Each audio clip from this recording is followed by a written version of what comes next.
Hello future engineers, welcome to my YouTube channel. If you're still new to my channel and you like what I'm doing, please don't forget to share my videos to your friends and to your friends' friends.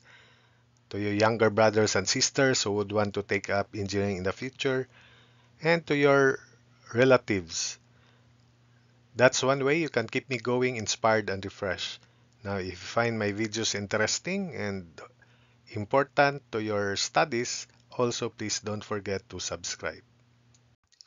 Hello future engineers, here is another video in calculus on sketching graphs of two or more functions and techniques in graphing. If you want to anticipate the solution to these exercises, then you may by pausing the video. So first, let's review graph of sine function y equals sine x. This is the graph. Remember that sine of negative 3 halves pi is 1. Sine of negative pi is 0. Sine of negative pi over 2 is negative 1. Sine of 0 is 0. Sine of pi over 2 is 1. Sine of pi is 0. Sine of 3 halves pi is negative 1. Sine of 2 pi is 0. So it is a periodic function. And the graph of sine x is oscillating between negative 1 and positive 1. So the range is negative 1 to 1. So negative 1 less than equal to sine x less than equal to 1. In absolute value form, it is absolute value of sine x is less than equal to negative 1.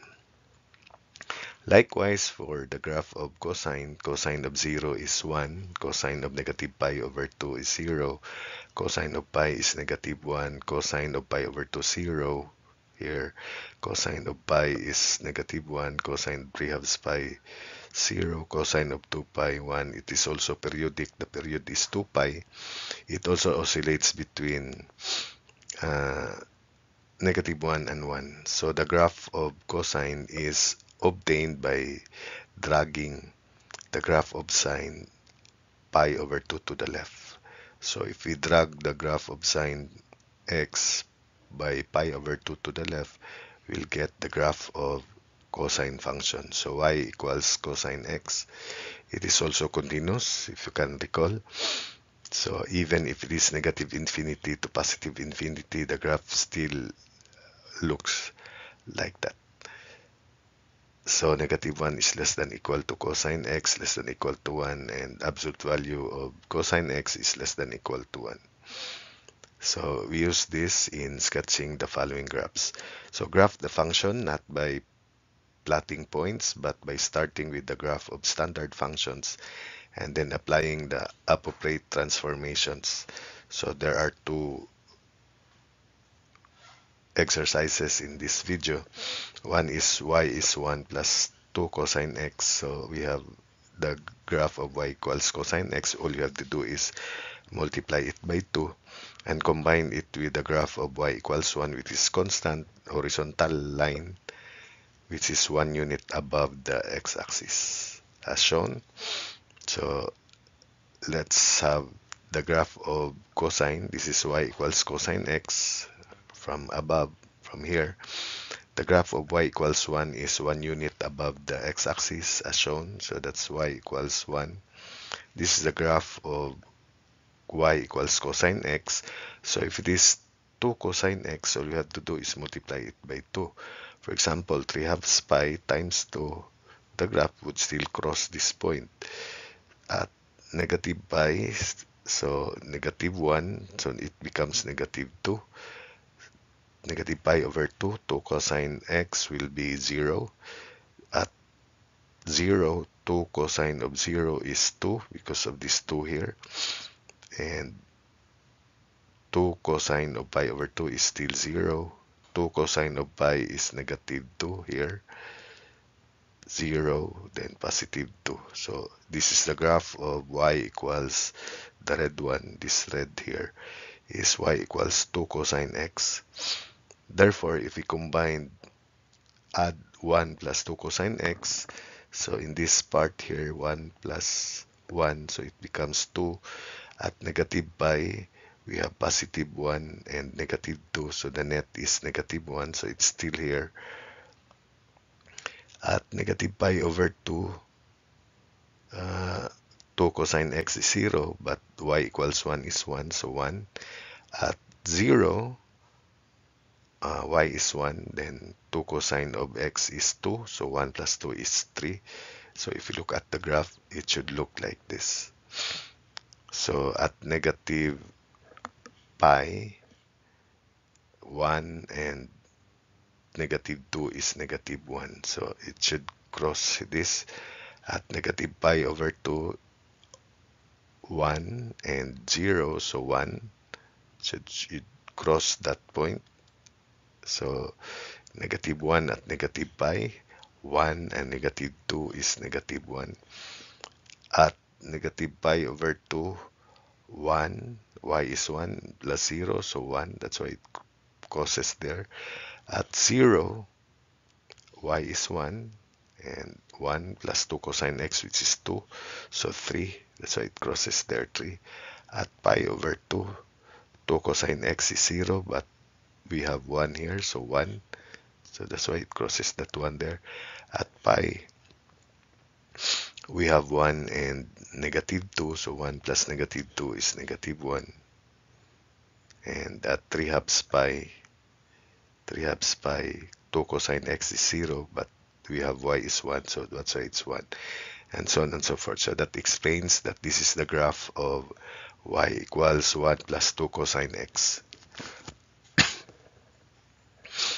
For y equals sine 2x, so let's have the graph of y equals sine x, and we just divide the graduation by 2. So pi, this becomes pi over 2 over 2, so pi over 4.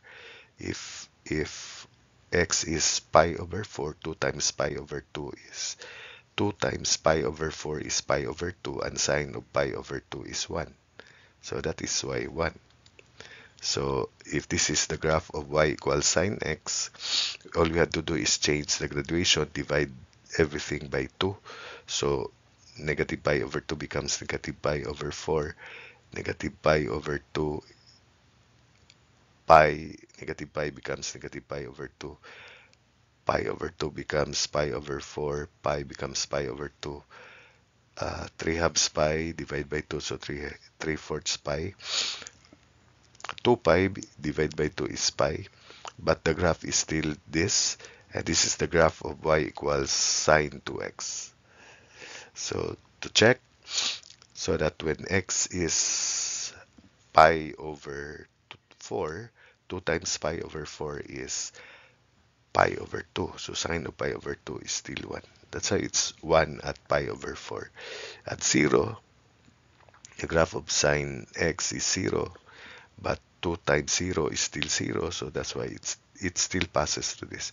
So we grab the graph of y equals sine x.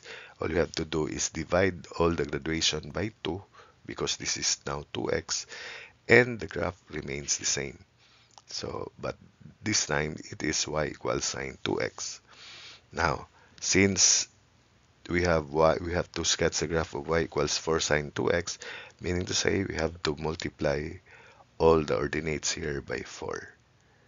So 4 times 0 is still 0. 4 times negative 1, so it should be negative 4 here. At negative pi over 2, it should be 0, still 0. At negative 3 fourths pi, it should be negative 4, a positive 4 rather, times 4. At pi over 4, y equals sine of 4 sine 2x would be 4 also there. So this is the graph of y equals 4 sine 2x. So let me explain again. At negative pi over 2, it still crosses 0. Then at negative pi over 4, this is negative 1, 4 sine 2x, times 4, so negative 4. So this is negative pi over 4. At 0, it's still 0, because 4 times 0 is 0. at pi over 4, this is pi over 4, this is also pi over 4. So it is 1 here times 4, so that's why it crosses 4. Y is 4. Then pi over 2, 0 times 4 is 0. 3/4 pi, which is this, negative 1 for sine 2x times 4, so negative 4. So that explains, and so on and so forth. So I hope that you were able to understand the explanation of sketching graphs from the parent graph or original graph, basic graph of sine and cosine functions.